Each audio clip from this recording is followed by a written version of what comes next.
ঢাকার দক্ষিণ কেরানীগঞ্জে আবদুল্লাপুর কান্দাপাড়া এলাকার সপ্তম শ্রেণীর ছাত্রী লুবনা মনি এর অপহরণকারী রাকিব, দুলাল ও হাসিনাকে দ্রুত গ্রেপ্তার ও মেয়েকে ফিরিয়ে দেওয়ার দাবিতে সংবাদ সম্মেলন করেন ভুক্তভোগী পরিবার ও এলাকাবাসী। এ সময় ভুক্তভোগী পরিবারের সদস্যরা বলেন, আসসালামু আলাইকুম।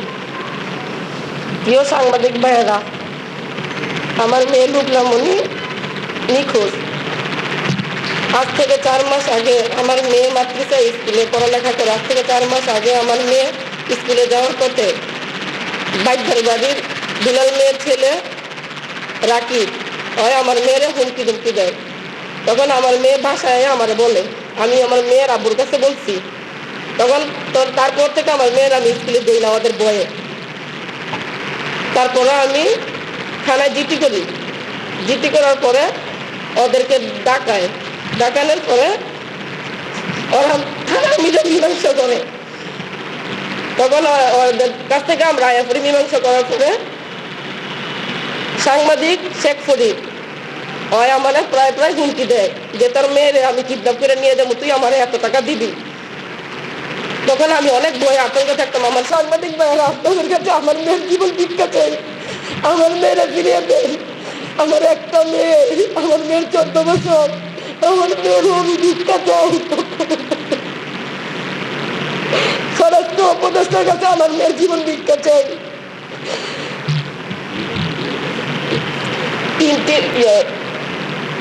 ফেব্রুয়ারির 3 তারিখে আমার বড় ছেলের শরীর অসুস্থ। রাত 8টায় আমার বড় ছেলেকে আমার স্বামী আর আমি নিয়ে হসপিটালে যাই। তখন আমার ছোট ছেলে 7 বছর, পরে আমার মেয়ের রাইখা যাই বাসায়। তখন আমার মেয়ে আর আমার ছেলেকে খেলতেছে। তখন আমার মেয়ের রাকিব নামের ছেলে, দুলালের ছেলে রাকিব আমার মেয়ের অপহরণ করে নিয়ে চলে যায়। তখন আমি বাসায় দেখি আমার মেয়ে নাই। তারপরে আমি পুরো ইস্টার্ন দেশে আমি বিচারি, আমার মেয়ের আমি পাই না। তখন আমি থানার মধ্যে গিয়া দুলালের ছেলে রাকিব নামে এই ছেলের নামে আমি জিটি করি। আমার মেয়ের জীবন ভিক্ষা চাই, আমার মেয়েরা ফিরে দেন। আমার মেয়ের ছোট কিচ্ছু বুঝে না। এখানে সাংবাদিকতার অপব্যবহার করে, সাংবাদিকতার ক্ষমতা দেখায়, বয়সে দেখে আমার বোনের কাছে কয়েকদিন পর পরেই চিন্তা করে যে ফোন করে যে 1 লক্ষ টাকা দাবি করে, 1 লক্ষ টাকা দিতে হইবে। তখন আমি দেশ থেকে তুলে ফেলে যে ছবি কাটায়, ঠিক আছে। তো তারপর আজকে 4 মাস আগে, তারপরে আমাকে জানায় আমার ছোট বোন, তারপর আমার ছোট বোনের জামাইকে জানায়। তো আমরা চিন্তা করলাম, আমরা বিদেশ বাড়ি থাকি, আমাদের ফ্যামিলি একা থাকে, ঠিক আছে। আমার ছোট 2টা ভাগিনা, একটা ভাগিনী, ঠিক আছে। তো যে কোনো সময় এরা গুণও করে ফেলতে পারে, টুনো করে ফেলতে পারে। আমাদের কাছে চিন্তা করলাম 1 লক্ষ টাকা, 80,000 টাকা একটা বড় কিছু না। বিনিময় যদি এই জট ফ্যামিলি থেকে এই জট ফ্যামিলি থেকে এই মনে করেন আতঙ্ক ফ্যামিলি থেকে যদি আমরা সেভে যেতে পারি, এটাই আমার জন্য বললাম। আমার 1 লক্ষ টাকা গেলে যাবে, কারণ আমরা যদি ছিল টাকা পাইলে থেকে আমার টাকা কামাইতে পারবো। আমি তখন 80,000 টাকা, ঠিক আছে, এই সাংবাদিক শেখ ফরিদ আর রাকিবের বাপ দুলাল মিয়া বুঝে নেন, ঠিক আছে। 80,000 টাকা, 80,000 টাকা ক্যাশ বুঝে নিচ্ছে। আবার আছে এই কারণে আমি একদিনের জন্য টিকিট কেটে তৈরি থেকে এই বাংলাদেশে যাওয়ার জন্য সেই ডকুমেন্ট আমার এই হ্যান্ডসেট, ঠিক আছে। আমার টাকাটা যে বুঝে নেন, যদি আপনারা চান প্রুফ দেখতে পারেন। সাংবাদিক শেখ ফরিদ উপস্থিত ছিল, আর বোনের জন্য টাকাটা আমার হাত থেকে বুঝে নেয়, রাকিবের বাপ দুলাল মিয়া স্বাক্ষর দেয় সাংবাদিক। আচ্ছা, ওই ঘটনার পিছনে গেল, ঠিক আছে। 80,000 টাকা দেওয়ার পরও আমার বাগনি আজকে এর থেকে নিস্তার পায় নাই। গত 3/2/2025 তারিখ রাত 8টা বাজে, ঠিক আছে। আমার বাগনি হঠাৎ করে অসুস্থ হয়ে পড়ে হাসপাতালে। আমি আমার বোনের জন্য আমার বোন, ঠিক আছে। যাওয়ার পরে ওইখানে থেকে হাসপাতালে কাজ থেকে আমরা বাসায় ফিরি। বাসায় ফিরে আমি আমার শ্বশুর বাড়িতে চলে যাই। বোনের বাসায় থেকে আমার ভাগ্নি লোক নামে, পাওয়া যেতেছে না। আমার ফোন করে, আমি বললাম যে তোরা ভালো করে কোথায় খুঁজে দেখ, আশেপাশে কোথাও গেছে কিনা। ওরা আশেপাশে আপনি সব বাড়ি তল্লাশি করে পায় না। তখন তৎক্ষণিকভাবে আমি আমার বোনের জামাই আমাদের দক্ষিণ কেরানীগঞ্জ থানায় যাই, জানার বিষয়ে অবগত করি। বলি আমাদের এই জিপি না, আমরা জিপি করি, কিন্তু আমাদের জিপি না। জিপি নিয়ে জিপির সূত্র আমরা ওই দিনই চাইছি মামলা করতে, ঠিক আছে। পুলিশ বলতেছে যে না, এটা আমরা জিপির মধ্যে দিয়ে আপনাদের মেয়ে যে লাগবে, আমরা জিপির মধ্যে আপনাদের মেয়ের উদ্ধার করে দিই। পরে আমরা বললাম যে আমাদের নিয়ে আমাদের যদি মধ্যে যদি উদ্ধার করে দিতে উদ্ধার করে দেয়। পরে 2003-এ আমি প্রবাসে যাই।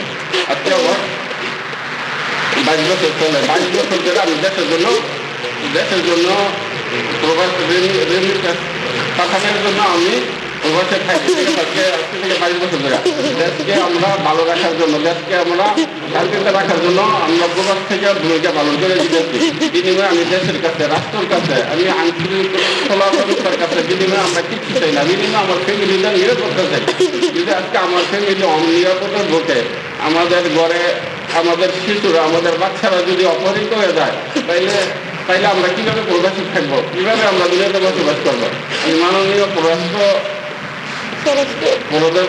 উপদেষ্টা, মাননীয় প্রধান উপদেষ্টা, মাননীয় পররাষ্ট্র উপদেষ্টার কাছে আকুল আবেদন, আমাদের ক্যানিগঞ্জ থানা এবং দেবদাসের কাছে আমার আকুল আবেদন, আমার মেয়েকে অক্ষত অবস্থায় যে কোনো মূল্যে ফিরাই দেব, আর হলো আসামিদের গ্রেফতার করে। ভুক্তভোগী পরিবারের পক্ষের আইনজীবী জানান, স্থানীয় একটা স্কুলে, কিন্ডার গার্ডেনে 7ম শ্রেণীর ছাত্রী ছিল। হ্যাঁ, মাতৃসাই হোক আইডিয়াল স্কুল, 7ম শ্রেণীর ছাত্রী ছিল। তো মেয়েটা যখন স্কুলে যেত, ওই ছেলেটা, রাকিব নামের ছেলেটা, মাঝে মধ্যে প্রায় কুপ্রস্তাব দিত। এবং এই বিষয়টা যখন মেয়েটা ওর গার্ডিয়ানকে জানায়, লিগ্যাল গার্ডিয়ান যারা আছেন, বাবা মা, কিন্তু বাবা প্রবাসে থাকে, মাকে জানায়, মা বিষয়টা এলাকার গণ্যমান্য ব্যক্তিকে জানালে গণ্যমান্য ব্যক্তিরা অনেক সময় এগুলো এলাকাতে মীমাংসা করার চেষ্টা করে। তো অনেক বিচার সালিশ হয়, এক পর্যায়ে ওরা ক্ষান্ত হয়নি, বরঞ্চ আরও উৎপাত আরও বেড়ে যায়। তখন এই ভিকটিমের মা তৎক্ষণাৎ থানায় একটা জিডি আকারে করে, ওনারা সংশ্লিষ্ট থানায় নেয়নি। জিডিটা করেছিল 4 সেপ্টেম্বর 2024 সালে। তখন যে থানার যে কর্তৃপক্ষ ছিল, ওনারা উভয় পক্ষকে ডাকার পরে বিষয়টা একটা শুরু হওয়ার জন্য একটা আপোষ মীমাংসা করে ওখানে ওরা স্পষ্টভাবে বলে দিয়েছে যে এই মেয়েটাকে ওদের ভবিষ্যতে আর ওরা ডিস্টার্ব করবে না। কিন্তু আমরা কি দেখতে পেলাম, আমরা আজ থেকে 4 মাস আগে যেটা দিয়েছিল এই যে আপোষনামা, এগুলো আপনারা দেখতে পাচ্ছেন হয়তো সাংবাদিক ভাইরা, ওখানে আমি উপস্থিত ছিলাম এই আপোষনামাটা করার জন্য। পরবর্তীতে ওরা এই আপোষনামা করেনি, বরখলাপ করেছে। পরে গত 3/2/2025 রাত 8টা আনুমানিক তখন মেয়েটা মিসিং হয়। ওরা বাড়ির সামনে থেকে, ভিকটিমের বাড়ির সামনে থেকে মিসিং হয়। মিসিং হওয়ার পরে সাথে সাথে ভিকটিমরা থানায় যায়। থানায় গিয়ে অভিযোগ দায়ের করলে, অভিযোগ না, জাস্ট একটা নিখোঁজ, যেহেতু একটা জিডি আকারে করে, তো সংশ্লিষ্ট থানার কর্তৃপক্ষ জিডিটাকে তদন্ত করে মেয়েটাকে উদ্ধার করতে পারেনি। না পাঠাতে এই ভিকটিমের মা বাদী হয়ে দক্ষিণ কেরানীগঞ্জ থানায় একটা মামলা করে। মামলাটার নাম্বার হলো 19/2/2025। মামলাটা করে নারী ও শিশু নির্যাতন দমন আইনের 2000 সাল সংশোধিত 2020 সালে অপহরণ ও সহায়তা করার অপরাধ 7-3। তো যেহেতু মেয়েটা ওনারা পাচ্ছে না, আজ থেকে প্রায় 9 দিন বিগত, তো পাচ্ছে না, ওনারা খুব চিন্তিত। এ বিষয়ে থানাকে বারবার অবহিত করার পরেও ওনারা দৃশ্যমান কোনো অগ্রগতি আমরা দেখতে পাচ্ছি না। আসামিরা নাকের ডগা দিয়ে ঘুরে চলাফেরা করতেছে, বরঞ্চ এর বিপরীতে ওনারা আরও এই উক্ত ফ্যামিলিটাকে হুমকি দামকি দিচ্ছে বা অপপ্রচার চালাচ্ছে, সামাজিক যোগাযোগ মাধ্যমে বিভিন্ন অপপ্রচার চালাচ্ছে। তো যাই হোক, আমি এই বিষয়টা এই পর্যন্ত দেখতে চাই যে আমাদের দেশে এখন নারীদের নির্যাতনের যে হার বেড়েছে, এই আসামিরা যদি পার পেয়ে যায়, আরও অনেক আসামিরা সাহস পাবে অপরাধ করার জন্য। আমরা চাই সমাজে ন্যায় বিচার প্রতিষ্ঠিত হোক এবং উক্ত ঘটনার জেরে যারা জড়িত আছেন সবাইকে সংশ্লিষ্ট থানা বা পুলিশ গ্রেফতার করে জেল হাজতে প্রেরণ করবেন এবং আমরা যথাযথ ন্যায় বিচার পাব এবং সমাজে দৃষ্টান্তমূলক একটা প্রতিষ্ঠিত হবে, যাতে সমাজ সুষ্ঠু সুন্দরভাবে পরিচালিত হয়। ধন্যবাদ।